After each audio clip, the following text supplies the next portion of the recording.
I understand you did run against her in 2022. She did get to go to Springfield. She has some time in Springfield, some experience that you don't have. Why is a fresh voice like you, I know you're not fresh as in running against her, you did, but you would be a fresh voice in Springfield. Why does the district, you kind of alluded to it a little bit, I want to give you another chance so I understand, why does the district need that fresh voice and not that experienced leadership that McCombie brings? Here's the difference. Her experience in leadership is only by introducing a law, sitting behind a desk introducing it.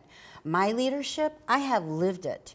I have lived among the people. I have lived among the communities, the families, the hardships, the gangs, the drugs.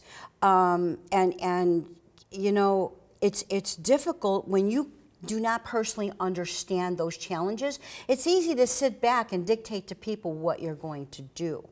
But when you have that passionate interaction with people, and you have to be compassionate and you have to show empathy, but at the same time, you have to be their strength, real strength. And you feel that emotion. You can't feel that emotion sitting behind a desk just writing a piece of paper.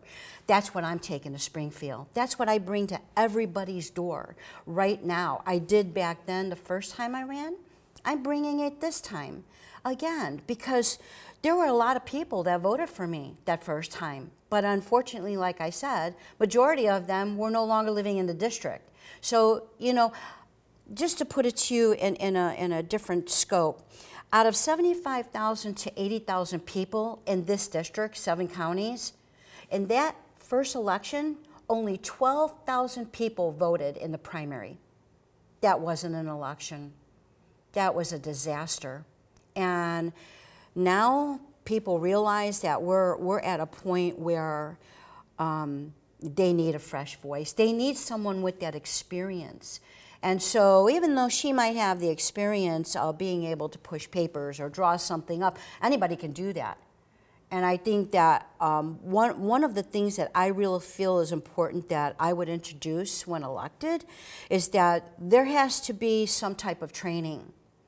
There has to be credentials there. You cannot just sit behind a desk and just say, oh gosh, I think I'm going to draw up this bill, even though I don't know what a police officer does. I don't know what a fireman does. I don't even know how the people live in their communities. And I think that that's wrong. If you don't understand the scope of humanity, you could not possibly be able to write a bill and tell them how to live their lives and how to improve it. That's the bottom line.